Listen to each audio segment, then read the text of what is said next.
जय हिंद दोस्तों आज की इस वीडियो में हम लोग अध्ययन करेंगे क्लास 10th में जो हम लोग अनसॉल्व सेट कर रहे हैं, अग्रवाल अनसॉल्व सेट कर रहे हैं।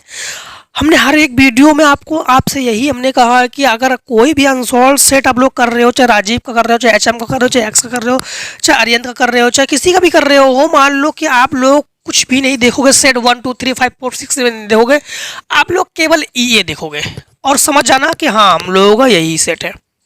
अग्रवाल अनसॉल्व सेट के अकॉर्डिंग हम लोग 2023 का आज हम लोग सेट नंबर 6 करेंगे और इसके बाद की वीडियो में सेट नंबर 7 और हमारे पास 2023 का सब सेट कंप्लीट हो जाएगा। ठीक, 7 ही सेट है, इसके बाद सभी सेट कंप्लीट हो जाएंगे। देखो सेट नंबर पहले में पहला क्वेश्चन हमारे पास पता है 20 एमसीक्यू क्वेश्चन है। आपको बता दें कि पीछे के प्रीवियस जो सेट है ना, जैसे 2019, 20, 21, 22, इसमें क्या है कि इसमें जो एमसीक्यू है ना, ये रिकॉर्डिंग वीडियोस है जिसमें आपके जो एमसीक्यूज है, जो 20 एमसीक्यूज है, ये उसमें उतरे नहीं है, 6-7 एमसीक्यूज है, क्योंकि वो प्रीवियस आपके ओल्ड वीडियोस हैं जिसमें कि इतने एमसीक्यूज नहीं थे। अगर आप लोगों को उसमें एमसीक्यूज बढ़ा दिए गए हैं, अगर जिसमें भी डाउट हो आप लोग उसको कमेंट सेक्शन में कमेंट कर देना, उसको हम कमेंट में ही मेंशन कर देंगे। ठीक, चलिए दिक्कत नहीं होनी चाहिए। पहला क्वेश्चन आपके पास 731/625 के दशमलव प्रसार में अंकों की संख्या होगी। देखो दशमलव प्रसार में तो सबसे पहले आपके पास पहला क्वेश्चन में आपके पास ये है 731/625 दशमलव प्रसार में। सबसे पहले 625 का आप लोग ले लोगे एलसीएम। ठीक, तो ये आपके पास आ जाएगा 5 से काटो, 5 एकम 5 बचा 1, 5 दूनी 10 पचम 25, फिर 5 से काटो, 5 दूनी 10 पचम 25, फिर 5 से काटो, पचम 25, फिर 5 से काटो, 5 एकम 5, 1 2 पचम 25 पंच 125 पंच 625। हाँ, तो ये हो जाएगा 5 की घात 4। तो इसको लिखोगे 731/5 की घात 4। तो 5 की घात और 2 की घात आप लोग बनाओगे हमेशा, तो ये 2 की घात 4 का ऊपर भी गुणा करोगे और 2 की घात 4 का नीचे भी गुणा करोगे।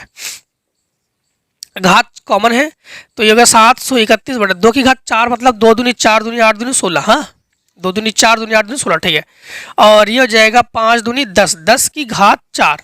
यानी कितने अंक के बाद दशमलव लगाओगे, इस ऊपर गुणा करने की जरूरत नहीं है, 4 अंक के बाद दशमलव लगाओगे। तो इनका कहना है कि दशमलव प्रसार के अंकों की संख्या, तो 10 की घात जो हो वही आपके पास। तो हमारे पास कितने अंक के बाद दशमलव लगाओगे, 4 अंकों के बाद। कौन सा ऑप्शन सही है आपके पास? डी पार्ट आपका सही है। ठीक है,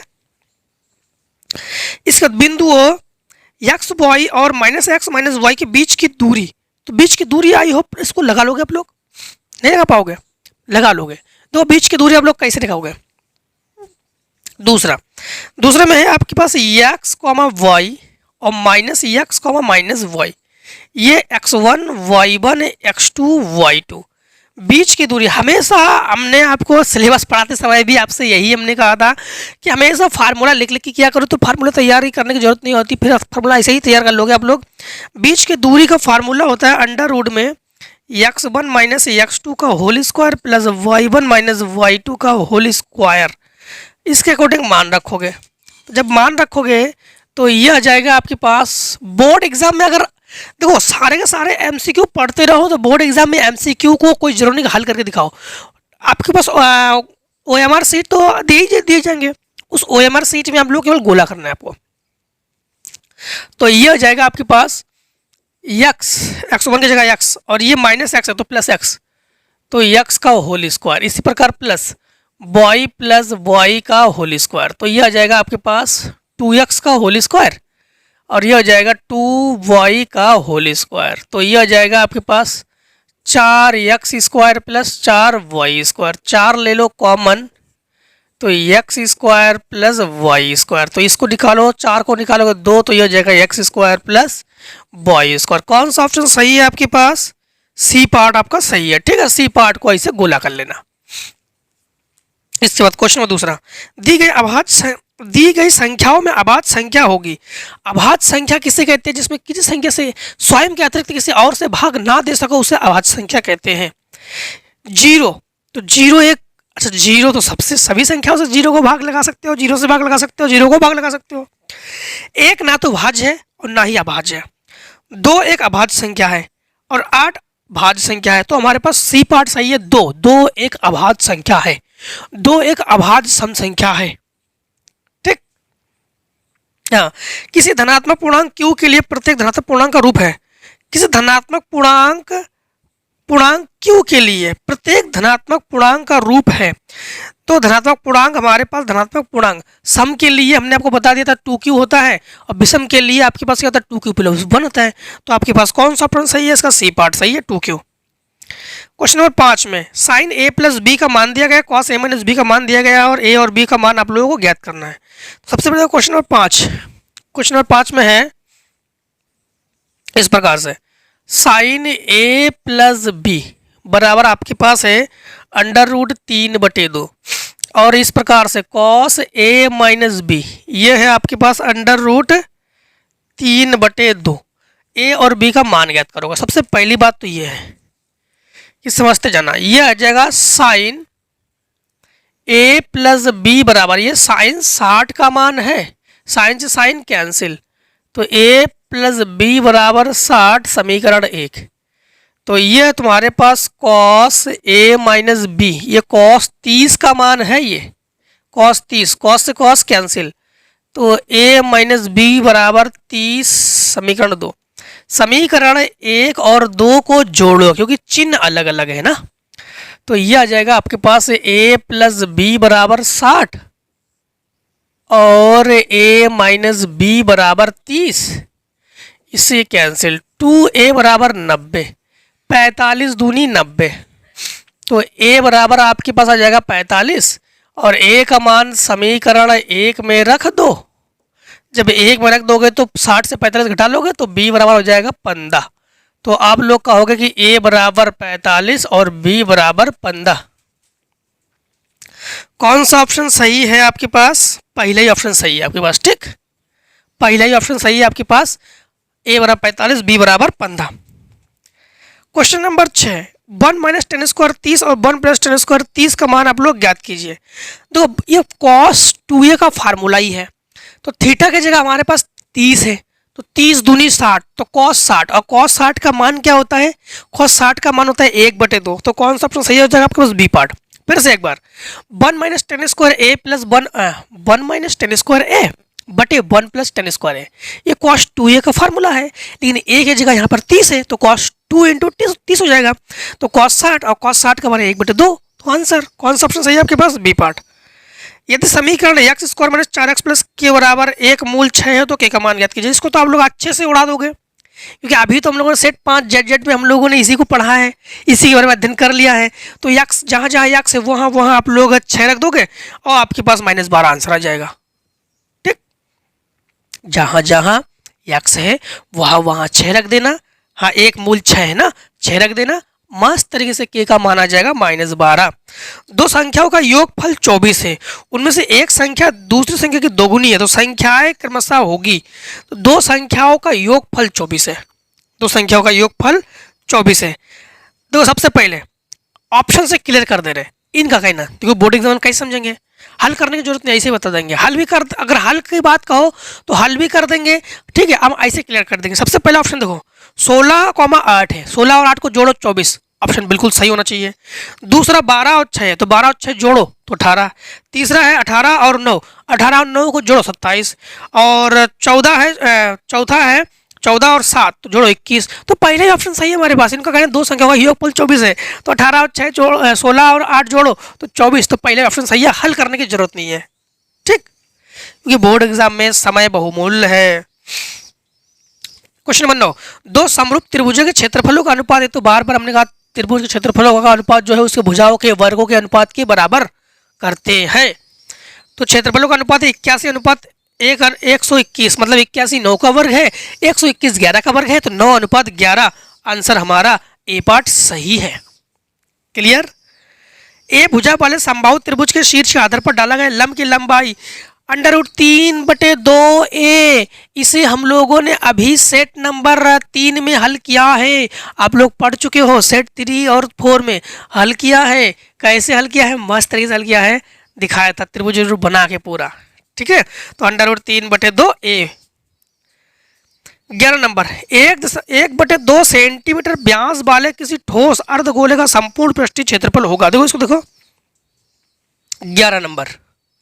11 नंबर में है 1/2 सेंटीमीटर व्यास वाले, तो डी बराबर 1/2 सेंटीमीटर। त्रिज्या क्या होगी, व्यास जो भी है उसको आधा कर दे तो 1/4 सेंटीमीटर। ठीक, अब समझना कि अर्धगोले का संपूर्ण पृष्ठीय क्षेत्रफल, तो अर्धगोले का संपूर्ण पृष्ठ, तो अर्धगोले का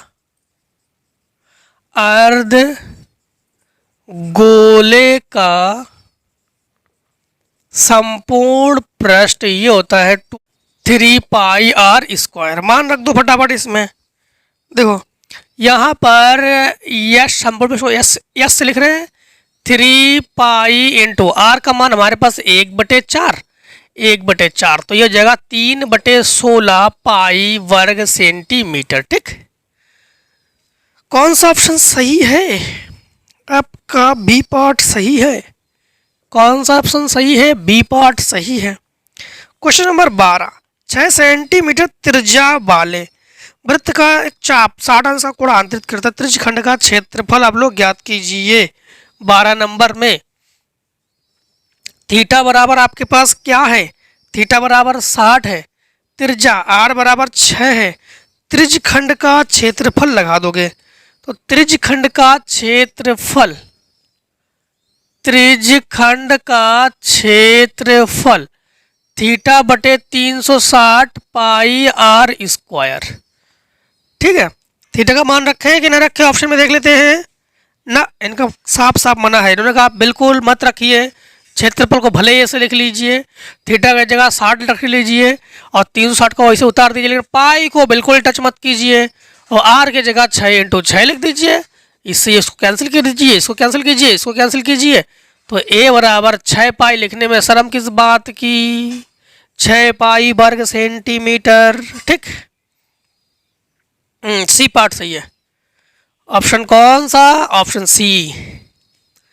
13 नंबर में है एक समकोण त्रिभुज का कर्ण और आधार 7.5 और 4.5 सेंट लंब भुजा की माप ज्ञात कीजिए। समकोण त्रिभुज 13 नंबर में है कि कर्ण जो है 7.5 और आधार जो है 4.5 और लंब जो है ये ज्ञात कीजिए। ठीक है, लंब जो है ये ज्ञात कीजिए। देखो यहाँ पर फार्मूला क्या होता है, कर्ण का वर्ग बराबर लंब का वर्ग प्लस आधार का वर्ग, तो कर्ण का वर्ग मतलब 7.5 का वर्ग, लंब का वर्ग मतलब हमारे पास लंब का वर्ग इन्होंने पूछ दिया 4.5 का वर्ग, इसको पक्षांतर कर दो तो l² बराबर 7.5 का वर्ग माइनस 4.5 का वर्ग, हल करने पर 6 सेंटीमीटर। देखो जरा कौन सा ऑप्शन सही आ जाएगा? ऑप्शन आपको 6 ही आ जाएगा, बी पार्ट। यहाँ पर आप लोग सोचोगे अरे क्या कर दिया आपने, तो हमने कुछ नहीं किया, हमने आंसर को लिखा, कुछ नहीं किया, हमने आंसर को लिख दिया। इतना काम तो आपका है ना। 7.5 का वर्ग निकालो, 75 × 75 करके 2 अंक में दशमलव लगा देना, 45 × 45 करके 2 अंक में दशमलव लगा देना, इसके मान से इसके मान को घटा देना, वो लगभग 6 के बार के आसपास है। ठीक, हमने ऐसे लगा दिया। देखो 49 से आप लोग 16 घटा दो, 49 से 16 घटा दो तो लगभग आपको 6 के आसपास है, इसलिए हमने 6 लिख दिया यहाँ पर। ठीक है, तो आगे से पहले शॉर्ट फटाफट क्वेश्चन नंबर, अब देखो आप लोग 14 नंबर में है एक समबाहु त्रिभुज ABC में भुजा AB की माध्यिका CD और CD² का मान आप लोग ज्ञात कीजिए। देखो यहाँ पर क्वेश्चन नंबर 13 के बाद 14, एक समबाहु त्रिभुज जिसकी सभी भुजा बराबर हो उसे समबाहु त्रिभुज कहते हैं। ए बी क्या है, ए बी की माध्यिका सी डी है, तो ए बी की माध्यिका सी डी है, तो एक काम करते हैं यहाँ पर दर्शाते हैं ए बी सी, तो यहाँ पर माध्यिका यहाँ पर हो जाएगा डी, डी तो ए भी की माध्यिका सी डी है। ठीक है, सी डी स्क्वायर का मान आप लोग ज्ञात कीजिए, सी डी स्क्वायर का मान आप लोग ज्ञात कीजिए। सबसे पहले समझ लो समकोण त्रिभुज की प्रत्येक भुजा, यही क्वेश्चन आपका कौन सा जानते हो, क्वेश्चन में जो अभी नहीं आपको बताया था 10 नंबर भी यही सेम टू सेम हल है। ए बी ए है तो ए बी ए है तो टोटल भी आपके पास ए ही तो है, तो ये आपके पास ए बटे दो, ये आपके पास ए बटे दो। ठीक, हम लोग यहाँ पर ये ज्ञात करने के लिए पाइथागोरस के ऊपर में लगा देंगे। तो कर्ण का वर्ग यानी ए का वर्ग, लंब का वर्ग यानी सी डी का वर्ग, आधार का वर्ग यानी ए बटे दो का वर्ग, ए का वर्ग इसको पच्छानता करो माइनस ए स्क्वायर बटे 4 बराबर सी डी स्क्वायर, 4 एकम 4 से घटाओ 3, तो 3 ए स्क्वायर बटे 4 बराबर सी डी स्क्वायर, इसको अंडर रूट चढ़ाओ तो सी डी बराबर अंडर रूट 3 ए स्क्वायर बटे 4, तो सी डी बराबर आप नहीं सी डी स्क्वायर तो पूछ दिया गया था, तो यही आंसर आ गया आपके पास। तो सी डी स्क्वायर बराबर 3 ए स्क्वायर बटे 4। अब इनका कौन सा ऑप्शन सही हो जाएगा, तो आपके पास देखो बी पार्ट सही हो जाएगा यहाँ पर। तो सी डी स्क्वायर बराबर 3 बटे 4, ए की जगह ए बी कर सकते हो, ए सी कर सकते हो, सब कुछ कर सकते हो, तो ए बी स्क्वायर बस। और यही आपके पास देखो 10 नंबर को सेम टू सेम 10 नंबर का ऐसे ही हल है। ऑप्शन कौन सा, ऑप्शन बी पार्ट, तो ऑप्शन आपका बी पार्ट सही है, ऑप्शन आपका बी पार्ट सही है। देखो अब क्वेश्चन आप लोग 15 नंबर में 12 व्यक्तियों के भार का समांतर माध्य 45.6 है, तो उनके भारों का योगफल ज्ञात कीजिए। फटाक से 12 इंटू 45.6 गुणा कर दो, आंसर खटाक से गुणा करो, फटाक से आंसर ले लो खटाक से। ठीक है, क्योंकि 12 व्यक्तियों के भार का समांतर माध्य 45.6 किलोग्राम है, योगफल आप लोग फटाक से ज्ञात कर लो, गुणा कर लोगे ना आप लोग, 12 गुणा 45.6, 3 4 6 और यक्स का समांतर माध्य 5 है, तो यक्स का मान ज्ञात कीजिए। देखो वही तो कर लेते हैं आप लोग, फिर भी बताते हैं। 16 नंबर में है 3 4 6 यक्स का समांतर माध्य यानी यक्स बार बराबर 5 है, तो यक्स का मान ज्ञात कीजिए। देखो समांतर माध्य यक्स बार बराबर क्या होता है, पदों का योग बटे पदों की संख्या, तो यक्स बार बराबर पदों के योग बटे पदों की संख्या, तो 5 पदों का योग 6 4 10 3 13 प्लस यक्स, 13 प्लस यक्स बटे 1 2 3 4 4 5 को 20, तो यक्स बराबर 20 माइनस 13, तो यक्स बराबर 7। कौन सा option, C part, C part. अब देखो क्वेश्चन नंबर आप लोग 17 द्विघात समीकरण एक्स माइनस एक्स स्क्वायर का विविध कर ज्ञात कीजिए। विविध कर को कैसे उड़ाओगे, मस्त तरीके से उड़ाओगे ना, तो उड़ा देना, कोई दिक्कत नहीं, हम मना नहीं कर रहे, विविध कर को मस्त तरीके से उड़ा देना, थोड़ा सा बना के दे रहे हैं आपको। हाँ, यक्स माइनस 1 बटे यक्स, यक्स माइनस 1 बटे यक्स बराबर 1, इसके बटे 1 मान लो, यक्स स्क्वायर माइनस 1 बटे यक्स बराबर 1, तो यक्स स्क्वायर माइनस 1 बराबर यक्स, इसको पच्छांतर करके लाओ, तो x square minus x minus 1 बराबर 0, तो ए बराबर 1, बी बराबर माइनस 1, सी बराबर माइनस 1, विविध कर डी बराबर B square minus 4ac minus 4ac, बस मान रख के हल कर दो और उड़ा दो इसको मस्त तरीके से। ठीक है, 18 नंबर, किसी आयताकार खेत का क्षेत्रफल 30 वर्ग मीटर है, इसकी लंबाई चौड़ाई से 1 मीटर अधिक हो तो उन्हें ज्ञात कीजिए। और ज्ञात करने के लिए द्विघात समीकरण होगा, नहीं उन्हें द्विघात समीकरण होगा। हाँ, तो देखो क्वेश्चन 18 नंबर में है एक आयताकार खेत का क्षेत्रफल, तो क्षेत्रफल जो है 30 वर्ग मीटर, क्षेत्रफल क्या है, क्षेत्रफल जो है ये है 30 वर्ग मीटर, उसकी लंबाई चौड़ाई से, जिससे से कही जाए वही मान लो, चौड़ाई से, तो माना चौड़ाई बराबर यक्स मीटर, चौड़ाई बराबर एक्स मीटर, तो लंबाई क्या होगी जानते हो आप लोग, लंबाई हो जाएगी एक्स प्लस 1 मीटर। आयत का क्षेत्रफल क्या होता है जानते हो, आयत का क्षेत्रफल ये होता है लंबाई इंटू चौड़ाई। लंबाई को लिखेंगे हम लोग x प्लस 1 से और चौड़ाई को x से बराबर हमारे पास 30 गुणा करो तो एक्स स्क्वायर प्लस एक्स 75 करो तो माइनस 30 बराबर 0। देखो जरा कौन सा ऑप्शन है, कौन सा ऑप्शन है, सी पार्ट। तो सी पार्ट को ऐसे आंसर कर देंगे हम लोग, ठीक है।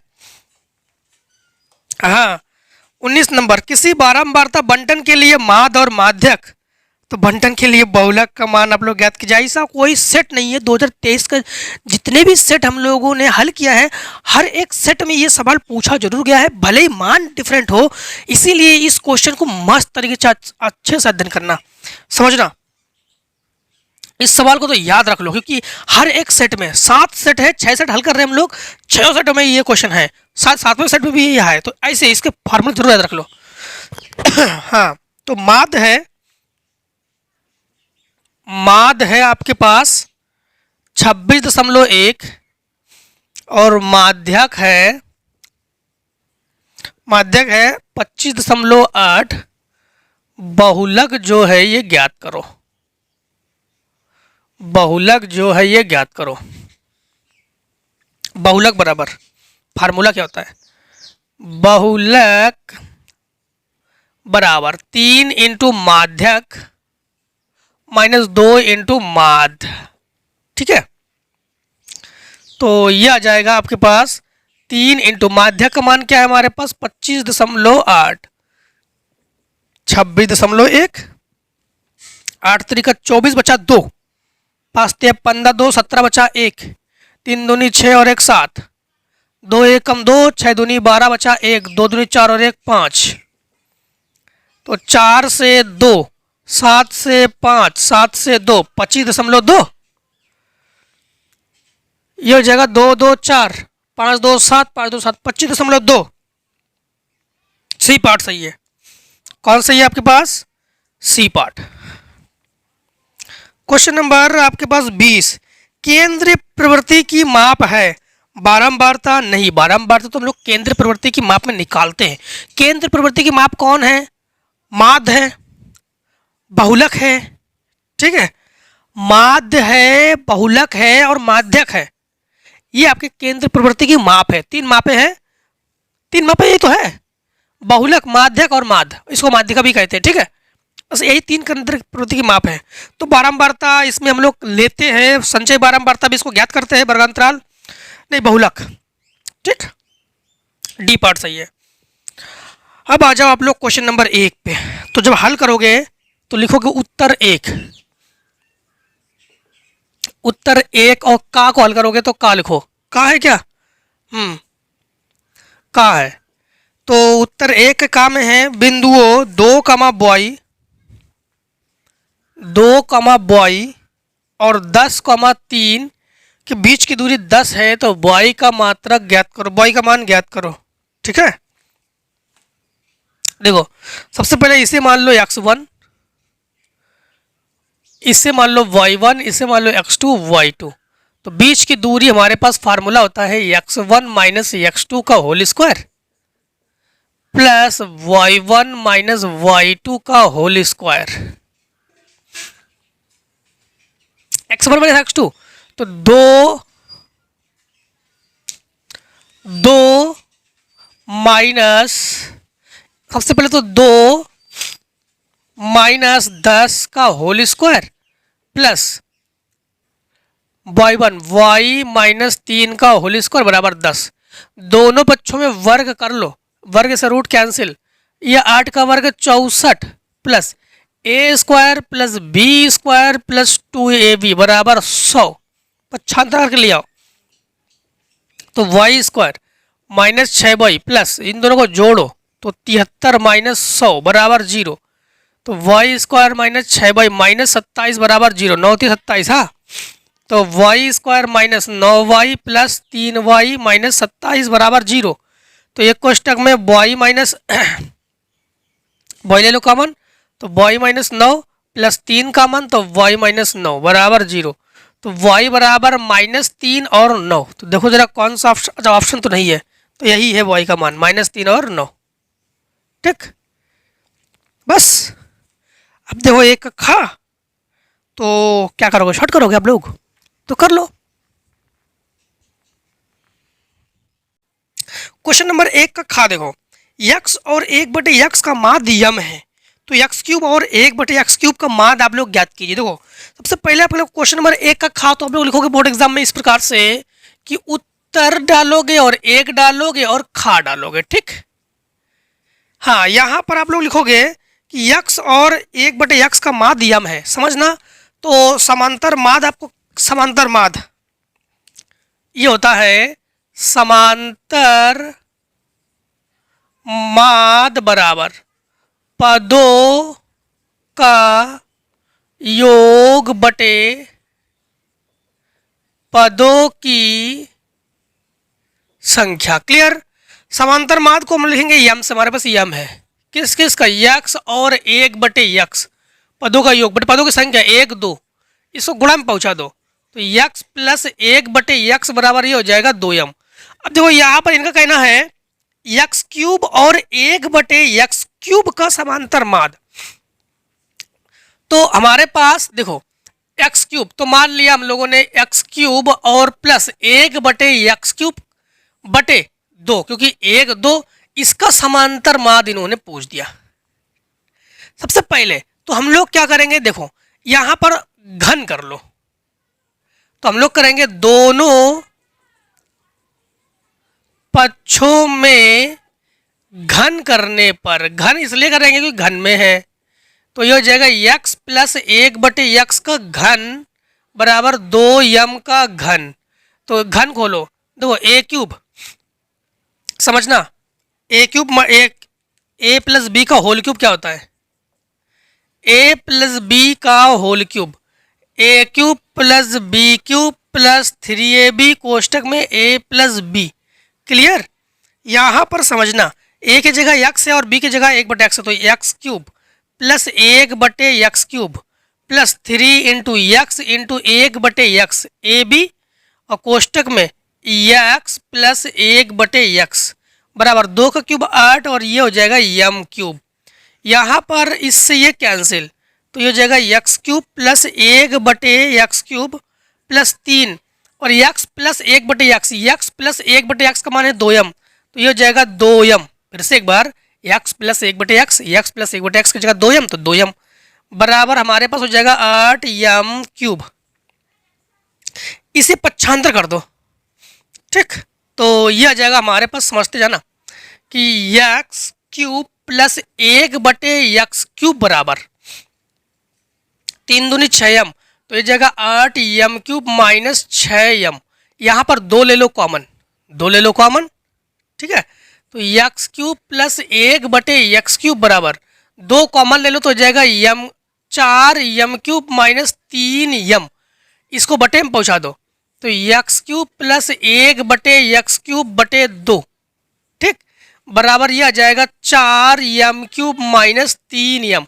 देखो इनका कहना क्या था, इनका भी कहना था x cube plus 1/x cube का मान आप लोग ज्ञात कीजिए। एक चीज़ दोस्तों ध्यान रखना कि यहाँ पर कैपिटल एम है तो हमने स्मॉल एम से बता दिया, तो कोई दिक्कत नहीं, स्मॉल एम कैपिटल एम बात तो एम सही है ना, बार बार हम साफ करने की जरूरत नहीं है कोई भी, मतलब यहाँ पे हटाओ कैपिटल एम कर दो, कोई दिक्कत नहीं, हमने स्मॉल एम से बता दिया, आप लोग कैपिटल एम लिख देना, ठीक है। तो बस यही आपके पास हो जाएगा आंसर, यही हो जाएगा आपके पास आंसर। ये आंसर नहीं है, ये तो समांतर माध्य है, यही आपके पास आंसर है, ठीक है। अब देखो क्वेश्चन नंबर आप लोग कहाँ पहुँच गए, हाँ क्वेश्चन नंबर आप लोग 1 का गा, tan 2a बराबर cot a माइनस 18, तो 2a न्यून कोड है, तो a का मान आप लोग ज्ञात कीजिए। देखो 1 का गा, तो आप लोग लिखोगे उत्तर 1 का गा, ठीक, 1 का गा, इसमें है tan 2a बराबर ये हो जाएगा cot a माइनस 18। देखो सबसे पहली बात तो हम लोग जानते हैं एक चीज कि कॉट 90 माइनस थीटा ये होता है tan थीटा, ठीक है, तो tan 2a की जगह आप लोग लिख सकते हो कॉट 90 माइनस 2a तो 10 2a हो जाएगा। कॉट ए माइनस 18, कॉट से कॉट कैंसिल। 90 माइनस 2a बराबर a माइनस 18। ए को इधर पक्षांतर करो, 90 को उधर पक्षांतर करो। माइनस 2a माइनस a बराबर माइनस 18 माइनस 90, तो माइनस 3a बराबर माइनस 108। माइनस से माइनस कैंसिल, तो a बराबर 108 बटे 3, तो a बराबर आपके पास 3 3 का 9 3 18, तो a बराबर 36। इनका कहना भी यही था कि a का मान आप लोग ज्ञात कीजिए, तो a बराबर आपके पास कितना है 36। अब देखो क्वेश्चन नंबर आप लोग इसी का आगे क्वेश्चन, ठीक आगे है बहुलक नहीं माध्यक ज्ञात कीजिए। देखो एक का घा, तो उत्तर एक का घा, सबसे पहले एक के घा में वर्ग अंतराल, ठीक, जो कि है 50 40 से 50, तो 0 से 10 10 से 20 20 से 30 30 से 40 40 से 50। बारंबारता को लिखते हैं हम लोग एफ से, 5 8 20 5 8 20 15 7, ठीक है। और माध्यक, जब भी माध्यक की पूछ दिया जाए तो आप लोग हमेशा संचय बारंबारता निकाला करो। संचय बारंबारता में बारंबारता को क्रमवार जोड़ते हैं। 5 को 5 लिखो, 8 5 13 लिखो, 13 33 लिखो 33, और यह जगह 5 3 8 48 लिखो, ठीक है 48, और ये लिखो आप लोग 55। ये आपके पास होता है यन, 1 2 3 1 2 3, अधिकतम मान यही तो है, तो इसलिए हो गई एफ। और इसके जस्ट ऊपर वाली संख्या आपके पास ये है सी एफ, इसके आगे ये है यल, ठीक है। तो देखो फार्मूला क्या होता है माध्यक का, सबसे पहले माध्यक, माध्यक या माध्यिका की चीज़ है, हाँ, माध्यक एम बराबर ये होता है यल plus NY2 minus C F बटे एफ इंटू एच। एच कितने का अंतर है, 10 का अंतर है, तो 10H। तो यल की जगह लिखोगे 20, एन की जगह लिखोगे 55 बटे 2, माइनस सी एफ की जगह लिखोगे 13 बटे एफ की जगह लिखोगे 20। एच की जगह कितने का अंतर, 10 का अंतर है, तो लिखोगे 10 10 दूनी 20, तो ये हो जाएगा 20 प्लस काटो, तो 27 दूनी 54 27.5 .5 माइनस 13 बटे ये हो जाएगा 2, तो यह जाएगा 20 प्लस घटा लो, तो यह जाएगा 7 4 और 1 14.5, ठीक है बटे 2, तो यह जाएगा 20 प्लस 2 7 14 2 दूनी 4, तो यह जाएगा 27.2। बस ये आंसर हो गया माध्यक। वैसे माध्यक आप लोग निकाल लेते, क्योंकि माध्यक बहुलक ये सब माध्यक सब लोग निकाल लेते हैं, पता है, ठीक है। अगर इसको आगे बढ़ाना तो बढ़ा सकते हो, 2 दूनी 4 बचा 1 2 5 10 2 5 10 करके, ठीक कर लो शॉर्ट फटाफट। क्वेश्चन नंबर आप देखोगे एक का इंडिया नंबर HCF आपके पास 151 है, सॉरी केवल 51 है, और LCM आपके पास है। देखो क्या करोगे जानते हो आप लोग, जब भी LCM ज्ञात करोगे ना तो लिखोगे 255 इंटू 867 बटे 51 करोगे, आंसर फटाक से ला दोगे। फिर से एक बार 255 गुणा 867 बटे 51, आंसर। जो आपके पास एक का चा है, इसको अभी हम आपको बताते हैं। सेट जो 5 है ना, 5 में का आपका पहले का ही नंबर था, पहले का नंबर तो हल कर चुके हम पीछे। क्वेश्चन नंबर दूसरे का 5 खंडों को हल कीजिए, सभी खंडों को हल करेंगे। आप 5 खंडों को बोर्ड एग्जाम हल करना। सबसे पहले बहुलक ज्ञात कीजिए, देखो बहुलक ज्ञात कीजिए। उत्तर दूसरे का उत्तर 2 लिखो, का लिखो। यहां पर है वर्ग अंतराल में 40 से 50 तक है, तो 0 से 10 10 से 20 20 से 30 30 से 40 40 से 50। बारंबारता को लिखो एफ से, तो ये है 5 10 15, 5 10 15 23 7। बहुलक का फार्मूला क्या होता है? सबसे पहले तो ये देखो, बहुलक बहुलक का फार्मूला होता है यल प्लस F1 माइनस F0 बटे 2, F1 minus F0 minus F2 into H. सबसे पहली बात तो ये है कि सबसे अधिक कौन है? 23, तो ये F1, जस्ट इसके ऊपर वाली संख्या F0, जस्ट नीचे संख्या F2, ठीक। एच जो है कितने का अंतर है? तो 10 10 का अंतर है। और क्या चाहिए? यल, तो इसके सामने वाले भुजा भुजा बता रहे हैं, तो यल बराबर 30, ठीक है।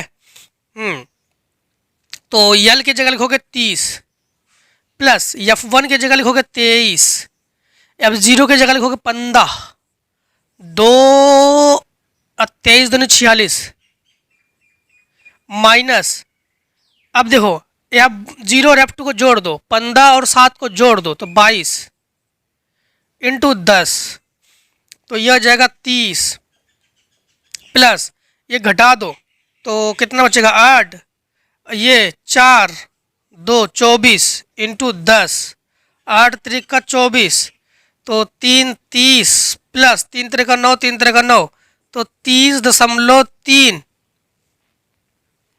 बस यही करना ही था आपको। क्वेश्चन नंबर आपका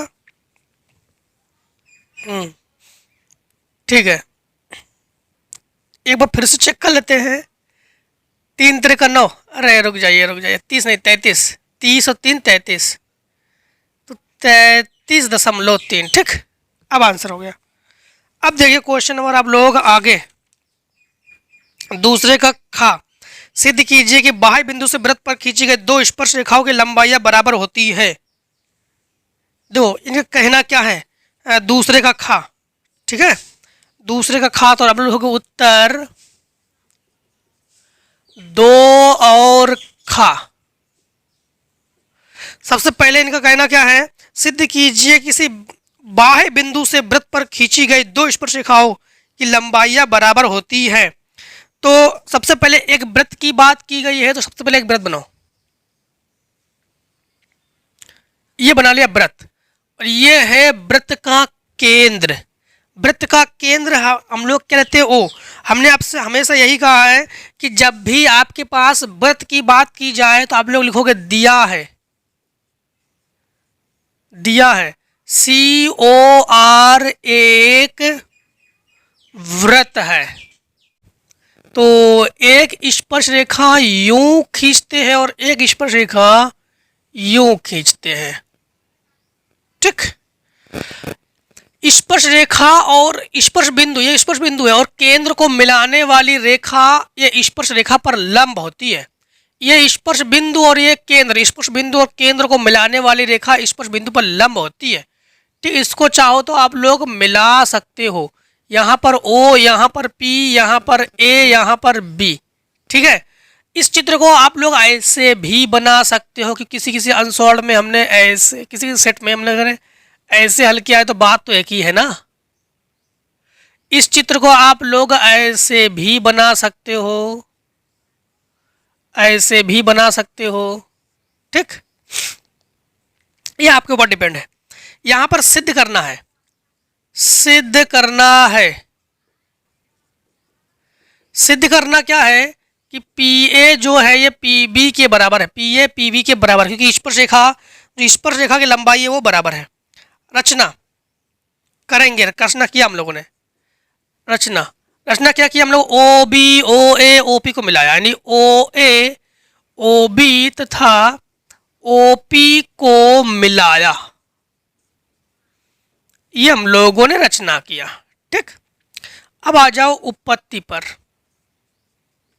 उपपत्ति पर हम लोग, उपपत्ति का मतलब होता है हल करना। अब देखो यहां पर हम लोग जानते हैं कि जो हमारे पास कोण OAP ये कितने अंश पर है? 90 अंश पर है। OBP कोण OBP कितने अंश पर है? 90 अंश है। क्यू 90 अंश है। हम लोग जानते हैं स्पर्श बिंदु और केंद्र को मिलाने वाली रेखा स्पर्श रेखा पर लंब होती है ना, ये रेखा लंब होती है। तो लंब का मान 90 अंश, तो दोनों आपके पास 90 अंश, अर्थात हम लोग कहेंगे ओ ए पी कोण ओ बी पी के बराबर है, क्योंकि दोनों ही कितने हैं 90 अंश है, जो कि स्पर्श रेखा पर लंब है। दोनों ही कितने अंश पर है 90 अंश पर, क्योंकि स्पर्श रेखा पर लंब है। तो अर्थात हम लोग कहेंगे कोण ओ ए पी जो है कोण ओ बी पी के बराबर है। ठीक है, ओ पी बी के बराबर है।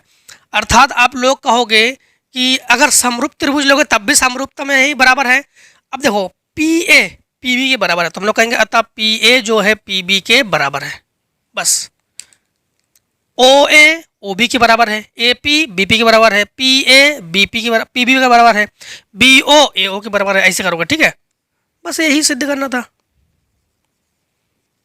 यही हमें सिद्ध करना था। इति सिद्धम पी ए बराबर पी बी। क्वेश्चन नंबर समकोण त्रिभुज मतलब दूसरे का समकोण त्रिभुज एबीसी में कोण बी समकोण है, बी डी ए सी पर लंब है, तो सिद्ध कीजिए कि A B square A C into B A D. देखो क्वेश्चन नंबर दूसरे का तो हम लोग लिखेंगे उत्तर दूसरे का गा। त्रिभुज एबीसी में कोण बी समकोण है, तो एक त्रिभुज बना लो ए बी सी। ठीक है, ए बी सी में बी समकोण है। ठीक, बी डी ए सी पर लंब है, तो यहां पर ए डाल दो, यहां पर सी डाल दो, यहां पर बी डी ये लंब है, ए सी पर लंब है। ठीक है, तो सिद्ध कीजिए कि ए बी स्क्वायर बराबर, तो सिद्ध करना सबसे पहले तो दिया है कि ए बी सी एक समकोण त्रिभुज है जिसमें कोण बी जो है वो 90 अंश है। ठीक, कोण बी 90 अंश है। इसके बाद उपपत्ति नहीं सिद्ध करना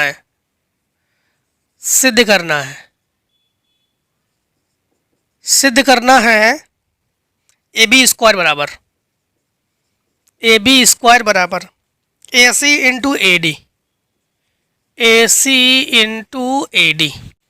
इसमें थोड़ा सा आप लोग समझना, जैसे मान लो कि ये एक समकोण त्रिभुज है, तो ये आपके पास कोण है, कोण के जो सामने वाली भुजा है ना उसे कहते हैं लंब, और लंब के सामने वाली भुजा को हम लोग कहते हैं कड़। ठीक, और जो बची हुई भुजा है वो है हमारे पास आधार। तो यहाँ पर समझना आप लोग, इस त्रिभुज में हम लोग अगर बी डी ए की बात करें, त्रिभुज बी डी ए, तो डी आपके पास समकोण है, तो बी डी ए, तो जो आपके पास ए बी है ये आपके पास कड़ है, और जो ए डी है ये आपके पास फिर आधार है, और ये फिर आपके पास लंब है। और एक त्रिभुज आपके पास इस प्रकार से है सी बी और ए, जिसमें ये आपके पास कड़ है और ये आपके पास आधार है, और ये आपके पास क्या है लंब है।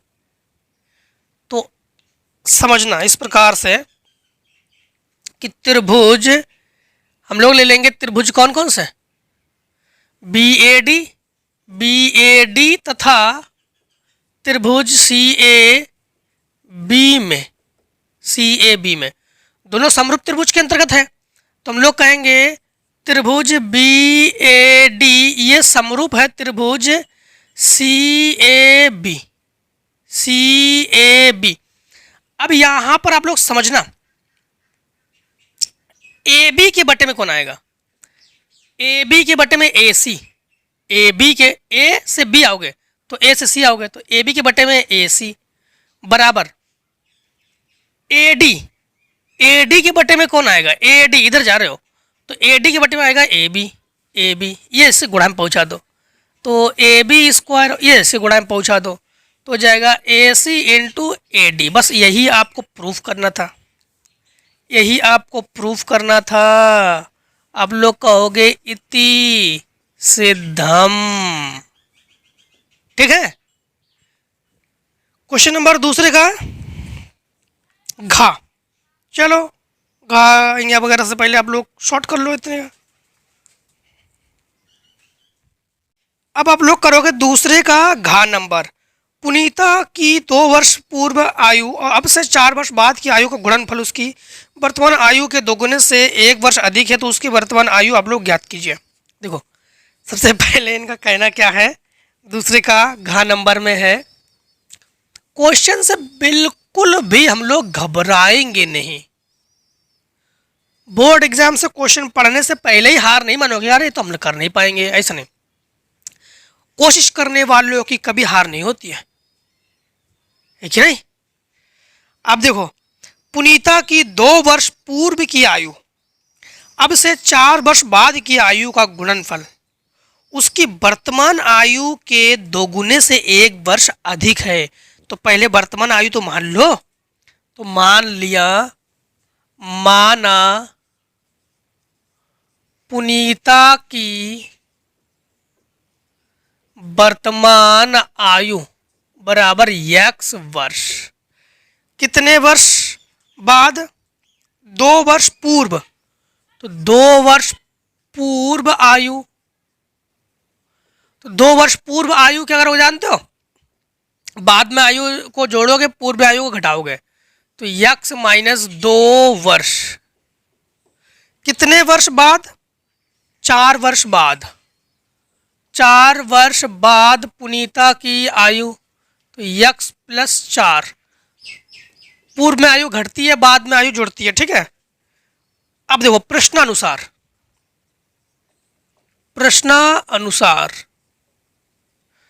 प्रश्नानुसार इनका जो कहना है हम वही करेंगे।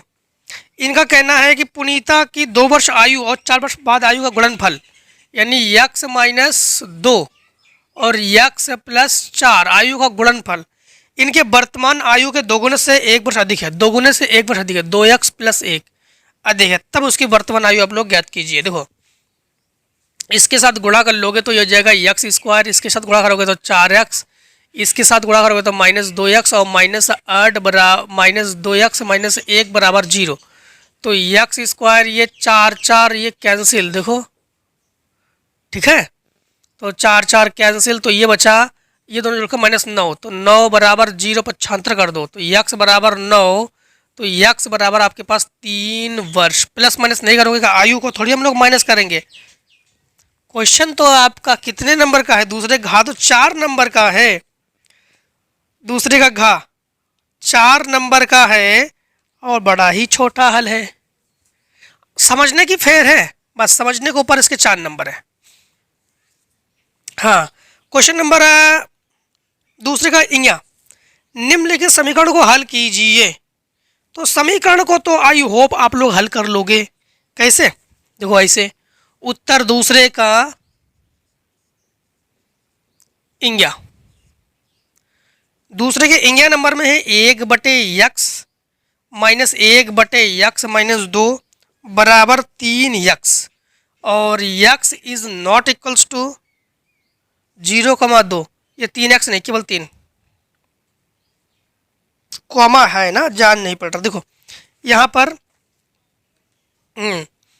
इसके साथ गुणा करोगे तो x माइनस 2 और माइनस x बटे x स्क्वायर माइनस 2x बराबर 3। x माइनस 2 माइनस x, इससे ये कैंसिल, तो -2 बराबर 3x स्क्वायर माइनस 6x, पक्षांतर रख ले, 3x square minus 6x plus 2 बराबर 0। 3 दूनी 6, इसका ऐसा गुणनखंड करो कि 6 आ जाए, तो 3 दूनी 6 बनेगा नहीं। तो a बराबर आपके पास 3, b बराबर -6 और c बराबर 2। एक बार रिचेक। ठीक। अब देखो यहाँ पर श्रीधराचार्य जी की मदद ले लो। Shridharacharya ji please help me. तो x बराबर -b plus minus under root B square minus 4ac/2a लीजिए इनकी मदद। तो x बराबर माइनस बी यानी 6 प्लस माइनस अंडर रूट में बी स्क्वायर यानी 36 माइनस 4ac 4 तिया 12 दूनी 24 बटे 2a तो 3 दूनी 6 तो x बराबर 6 प्लस माइनस अंडर रूट में घटा लो तो 2 घटा लो तो 1 देखो 2 1 बटे 6 तो 6 प्लस माइनस अंडर रूट में 4 तिया 12 बटे 6 तो x बराबर 6 प्लस माइनस ये हो जाएगा 2 अंडर रूट 3 बटे 6 2 ले लो कॉमन तो ये आ जाएगा हमारे पास 2 कॉमन तो 2 तिया 6 प्लस माइनस अंडर रूट 3 बटे 6 2 तिया 6। ठीक है, अगर आप लोग कहोगे कि यही आंसर रख लो, अगर अंडर रूट 3 अगर कॉमन लेना चाहो तो अंडर रूट 3 भी कॉमन ले सकते हो। ठीक है, अगर अंडर रूट 3 कॉमन लेना चाहो तो अंडर रूट 3 भी कॉमन ले सकते हो और नहा लेना चाहो तो यही आंसर रख लो। यक्स बराबर 3 प्लस माइनस अंडर रूट 3 बटे 3 एक बार प्लस में एक बार माइनस में, यही हो गया है आंसर। ठीक है, क्वेश्चन नंबर देखो आप लोग दूसरे का इंगिया नंबर में है, नहीं दूसरे का 4 नंबर ये था इंगिया नंबर। हाँ, तो उत्तर दूसरे का 4 नंबर में क्या है कि दो क्रमागत धन सम संख्याएं ज्ञात की जिनके वर्गों का योगफल 340 है। सम संख्या देखो, दो क्रमागत सम संख्या, तो क्रमागत सम संख्या में आपको हमने बताया था क्रमागत सम संख्या क्या लोगे, देखो x प्लस 2 सम संख्या किसे कहते हैं, दो देखो सम संख्या 2 है, 2 से जिसमें भाग चला जाए, यहाँ पे x का मान 2 लोगे तो यहाँ पे 2 2 कितना हो जाएगा 4। ठीक, ऐसे। और अगर आप लोग देखो, अगर यहाँ पर हमारे पास जो इसमें बुक में है 340 जो कि सम है, इसलिए हम लोग को ये लेना पड़ा।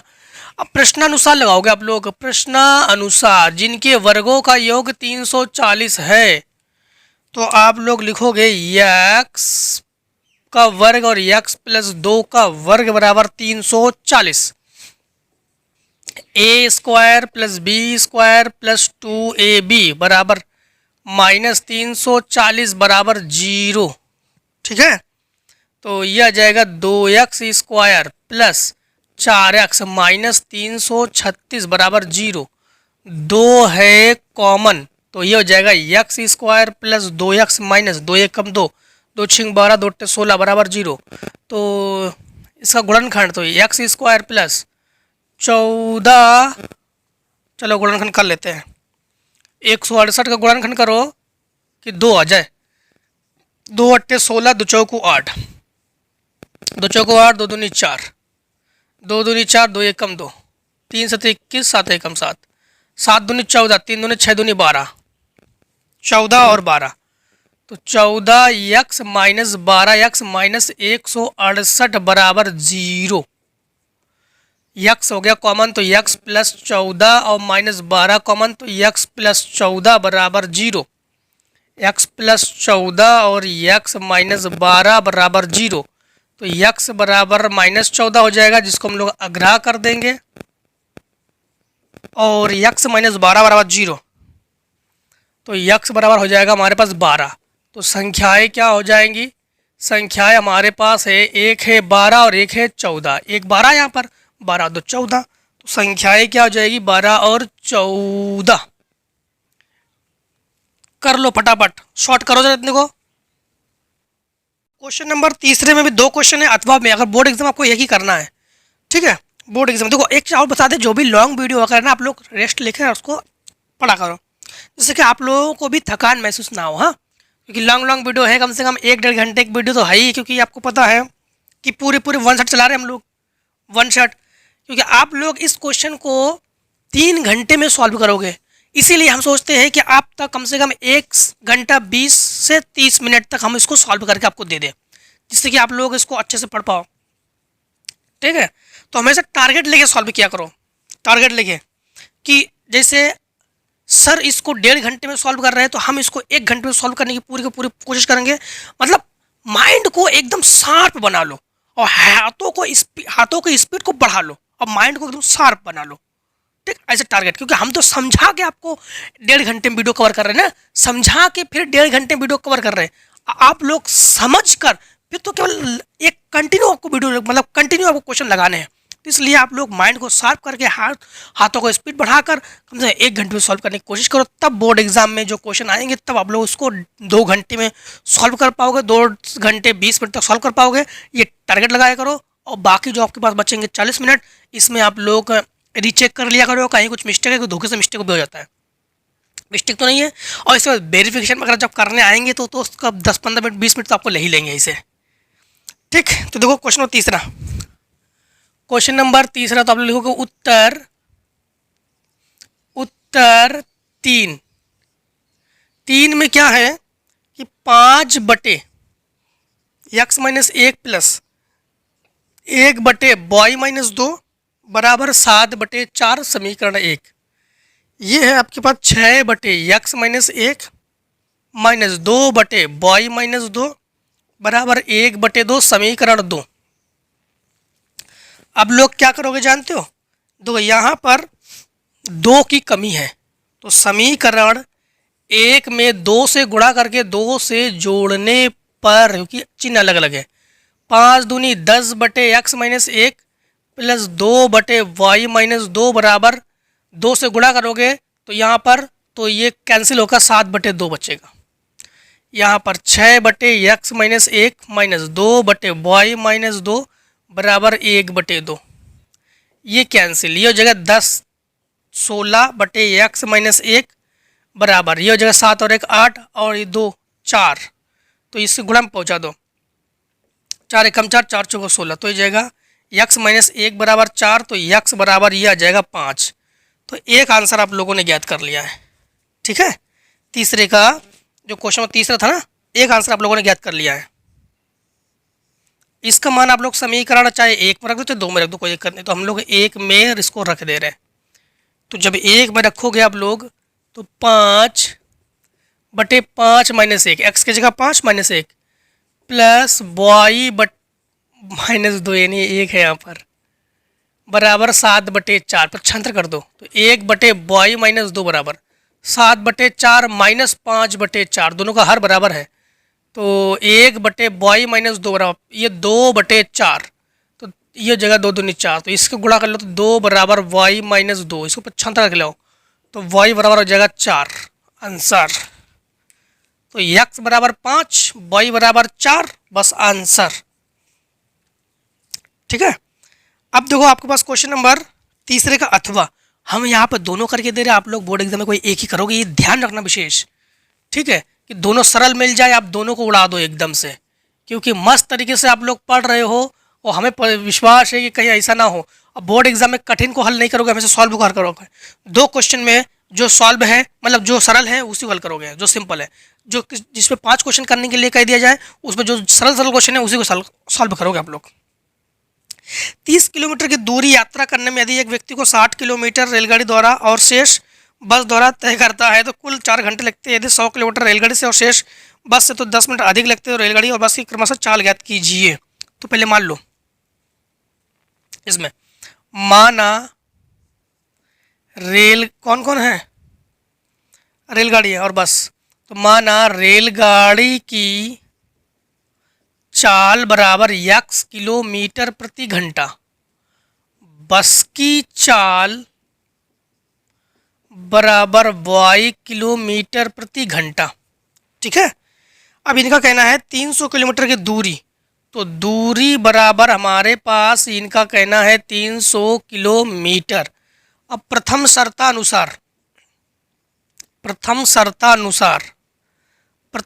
में क्या है, ध्यान से ध्यान देना। प्रथम शर्त में यह है कि इनका कहना है कि एक व्यक्ति 60 किलोमीटर रेलगाड़ी से और शेष बस से, तो 60 किलोमीटर रेलगाड़ी मतलब 240 किलोमीटर बस से, तो 4 घंटे लगते हैं। तो समय बराबर बना लो, समय बराबर हम लोग जानते हैं फार्मूला, समय बराबर दूरी बटे चाल।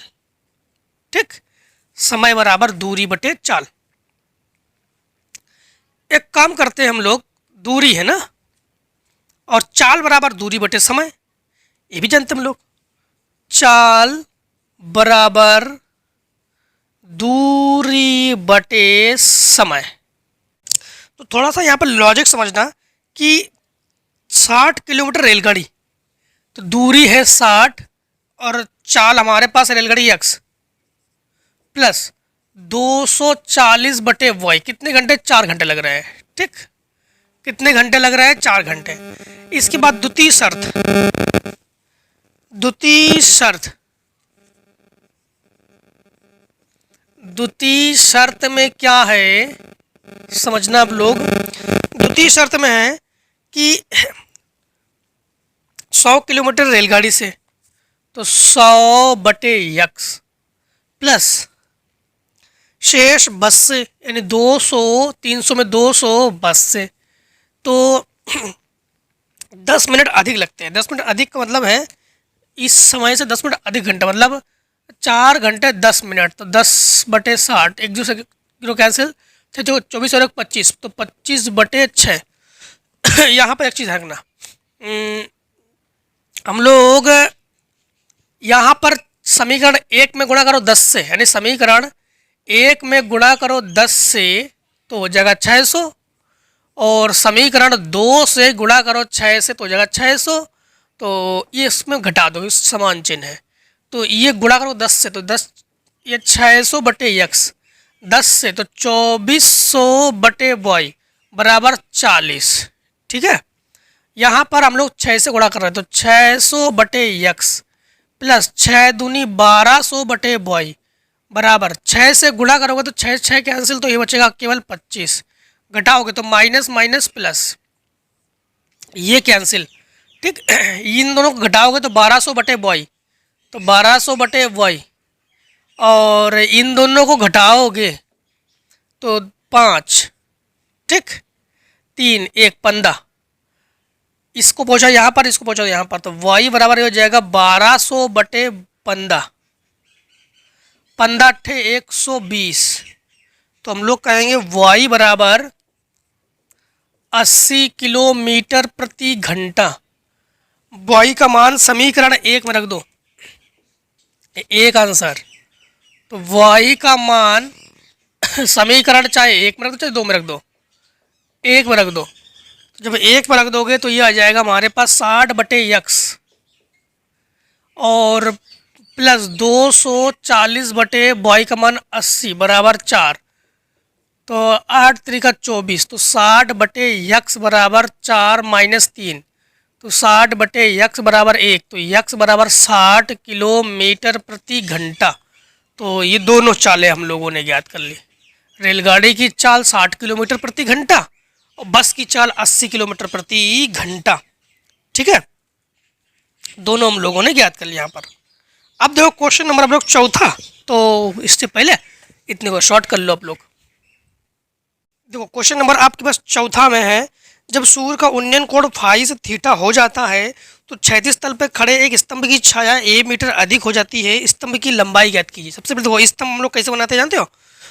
उत्तर हम लोग लिखेंगे 4, उत्तर 4, ये हमारे पास स्तंभ है,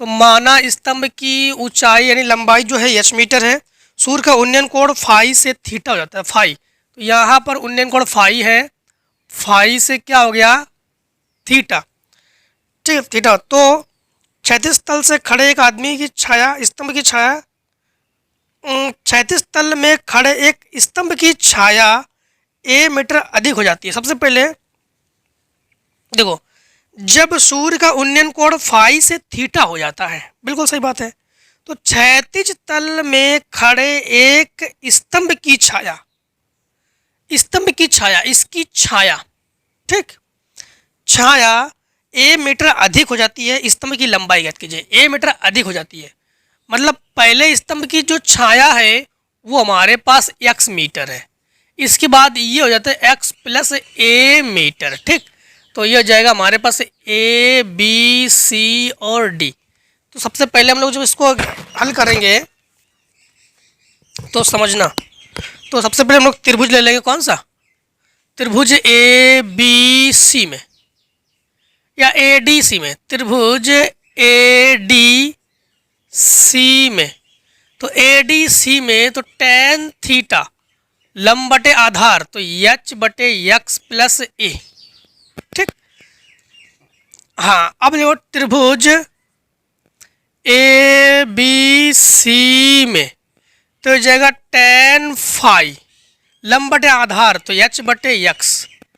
यहाँ पर हम लोग अब देखो एक काम करते हैं, एक्स का मान चाहिए तो यहाँ पर इसको पहुँचा दो और इसको यहाँ पहुँचा दो, तो एक्स बराबर हमें चाहिए एच बटे टेन फाई हो जाएगा हमारे पास, तो एच बटे टेन फाई और ये हो जाएगा हमारे पास समीकरण 1 समीकरण 2 और इसका जो मान है हम लोग समीकरण रख देंगे इसमें 1 में रख देंगे, तो टेन थीटा बराबर हो जाएगा एच बटे एक्स की जगह लिखेंगे हम लोग एच बटे टेन फाई प्लस ए बराबर कुछ नहीं इसके बटे 1 मान लो।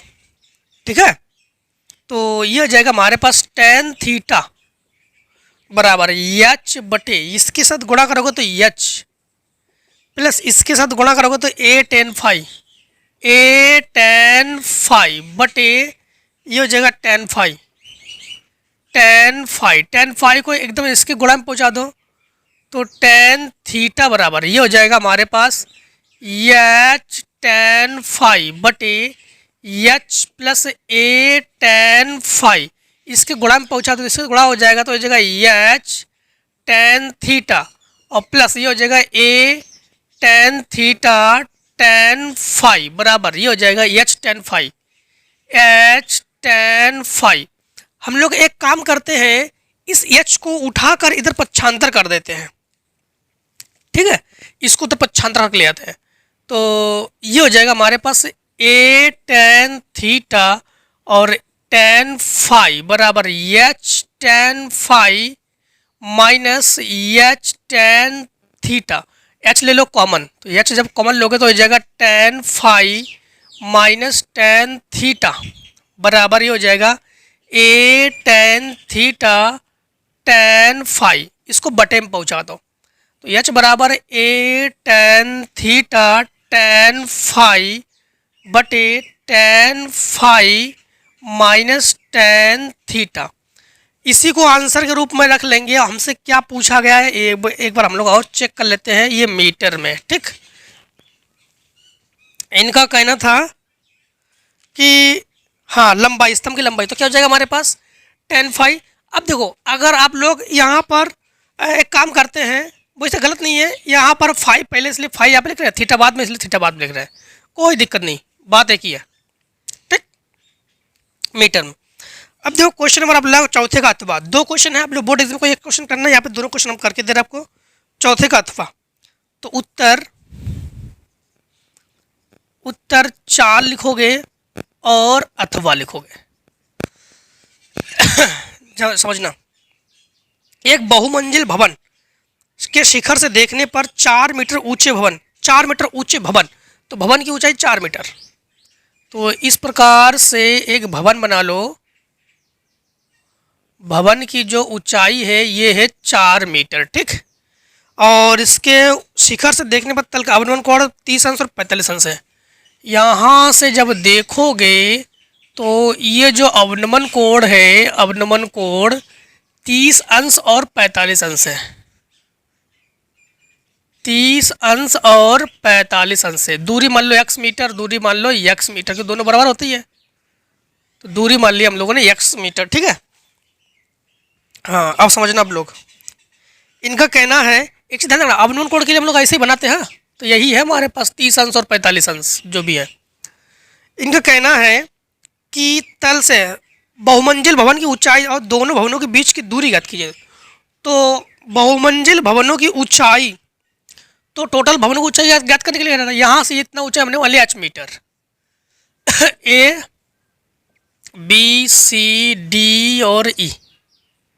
ठीक, ए बी सी डी और ई। अब यहाँ पर समझना आप लोग, सबसे पहले हम लोग जब इसके बहुमंजिल की ऊंचाई ज्ञात करेंगे तो त्रिभुज ले लेते हैं, यहाँ पर 30, यहाँ पर 45 लेते हैं त्रिभुज ए ई डी में। त्रिभुज ए ई डी में त्रिभुज ए ई डी में tan का लंब बटा आधा tan का होता है, तो tan 30 बराबर h बटे यक्स। tan 30 का मान क्या हो गया? tan 30 का मान 1/√3। हाँ, तो 1/√3 बराबर h बटे यक्स। तो यक्स बराबर हो जाएगा √3 h, समीकरण डाल दो 1। अब त्रिभुज ले लो ए बी सी में tan 45 लंब बटे आधार, तो h प्लस 4 बटे यक्स। tan 45 का मान 1 बराबर h प्लस 4 बटे यक्स। तो यक्स बराबर हमारे पास हो जाएगा h प्लस 4। समीकरण 1 से मान रख दो, इसकी जगह रखोगे क्या रखोगे? √3h, √3h बराबर h प्लस 4, इसको 95 कर दो, तो ये आ जाएगा आपके पास। जब 95 करोगे तो √3h माइनस h बराबर 4, h ले लो कॉमन, तो √3 माइनस 1 बराबर ये हो जाएगा आपके पास 4, बटे में पहुंचा दो, तो h बराबर ये हो जाएगा 4 बटे √3 माइनस 1। परमेकरण करो, √3 प्लस 1 का ऊपर गुणा, √3 प्लस 1 का नीचे गुणा, तो h बराबर ये हो जाएगा 4 √3 प्लस 1 बटे वर्गांतर लग गई है, तो एक बार हो जाएगा √3 का स्क्वायर और 1 का स्क्वायर, इससे ही कैंसिल, तो h बराबर 4, ये हो जाएगा √3 प्लस 1 बटे 3 से 1 घटा लोगे तो 2, 2 दूनी 4। तो हम लोग कहेंगे हम लोग क्या कहेंगे, ध्यान रखना, हम लोग कहेंगे कि यहाँ पर h का मान, h बराबर हमारे पास क्या आ गया 2 √3 प्लस 1। ठीक, ये हमारे पास क्या आ गया h मीटर। इतनी दूरी हम लोगों ने ज्ञात कर लिया है। दूरी को हम लोगों ने लिया था यहाँ पर x से, तो हम लोग लिखेंगे समीकरण 1।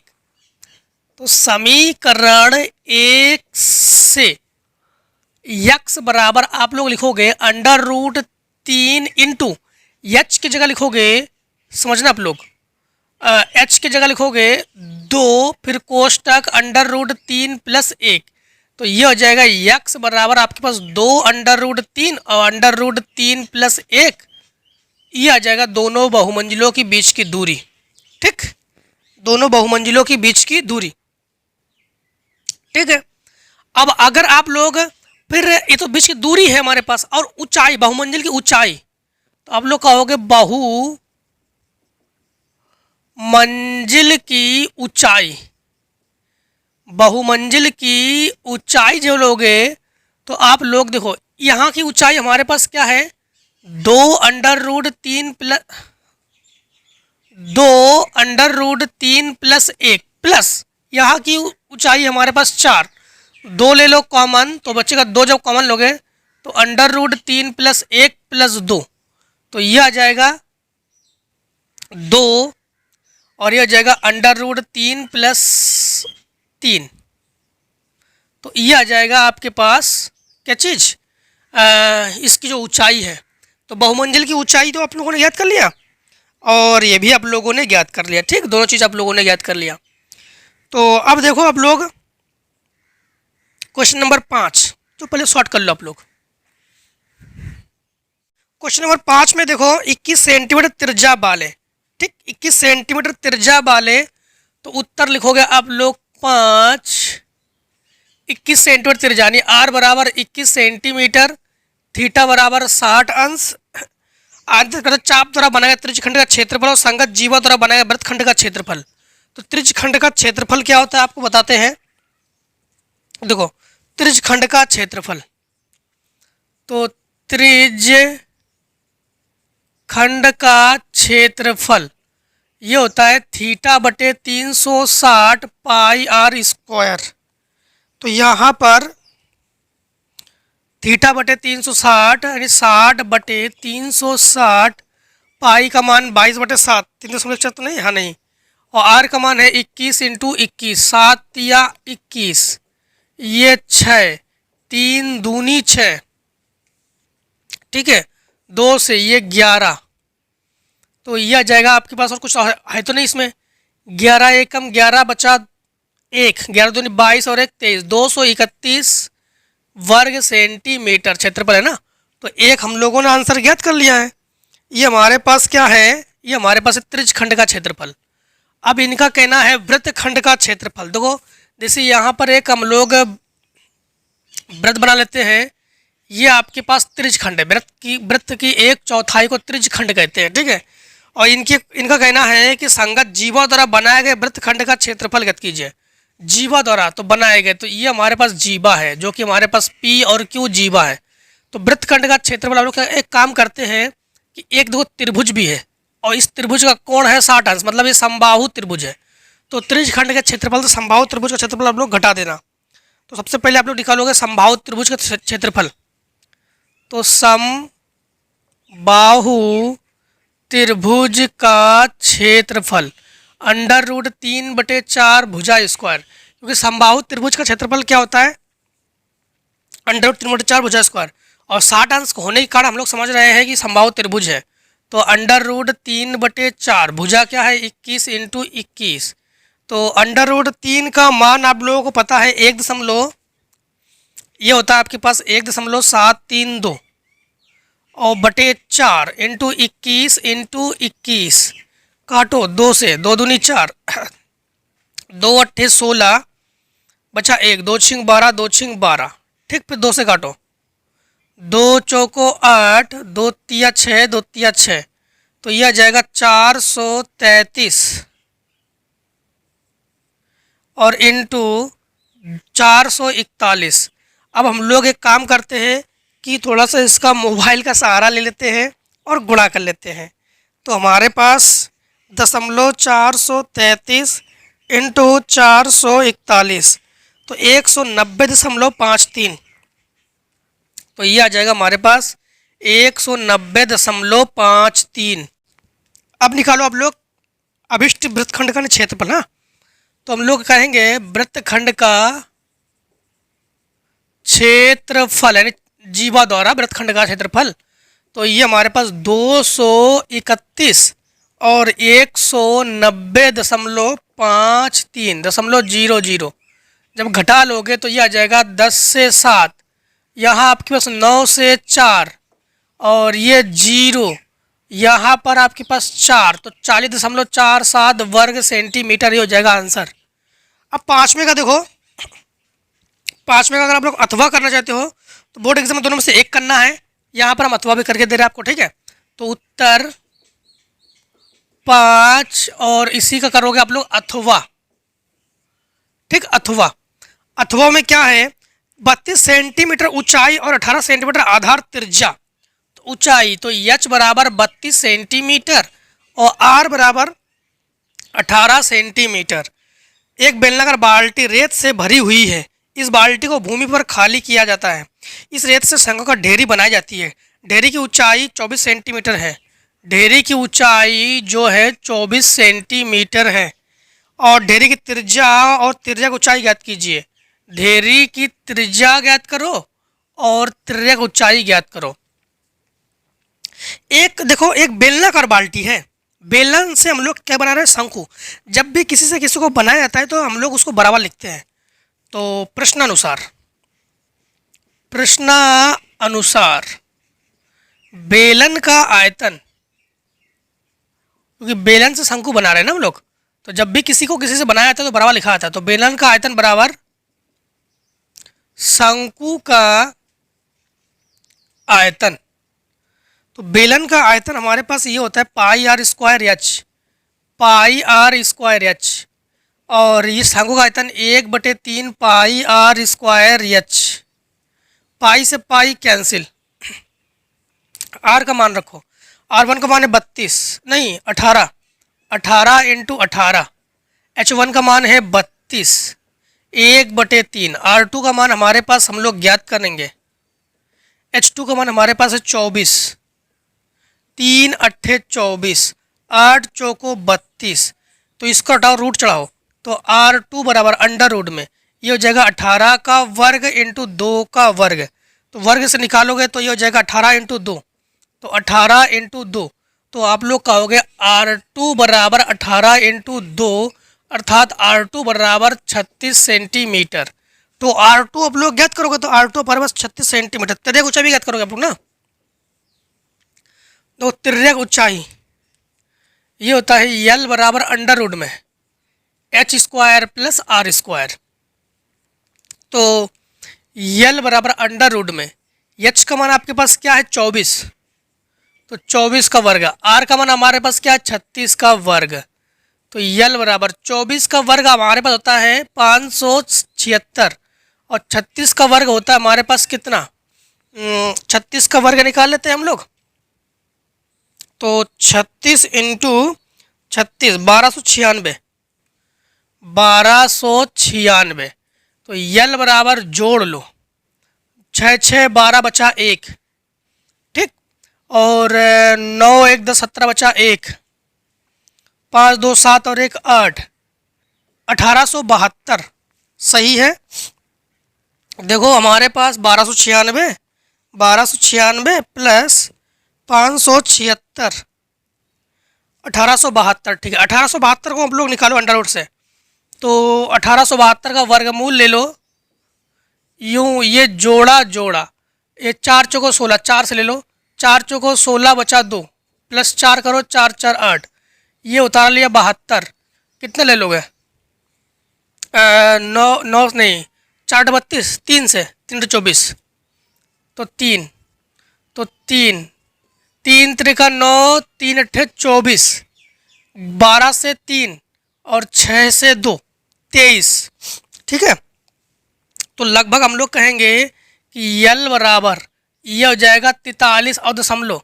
अब क्या है हमारे पास 23 बचा है, तो 23 बचा है ना, तो लगभग हमारे पास 2 6, ठीक 2 6। तो यही हमारे पास आंसर। और इस प्रकार से हम लोगों ने सेट 2023 का सेट 6EA को भी कंप्लीटली ख़त्म कर लिया है। अब दोस्तों हम लोग जो हैं मिलेंगे सेट 7EB में। तब तक दोस्तों जय हिंद जय भारत। आप लोग स्वस्थ रहिए, मस्त रहिए। हर एक एक्सरसाइज सेट अनसॉल्व के हर एक सेट में, ठीक है, बुक के एक्सरसाइज में तो आप लोग मिलते ही रहे हो, सेट के भी हर एक सेट में मिलते रहिए। तो आज की वीडियो में इतने दोस्तों, जय हिंद जय भारत।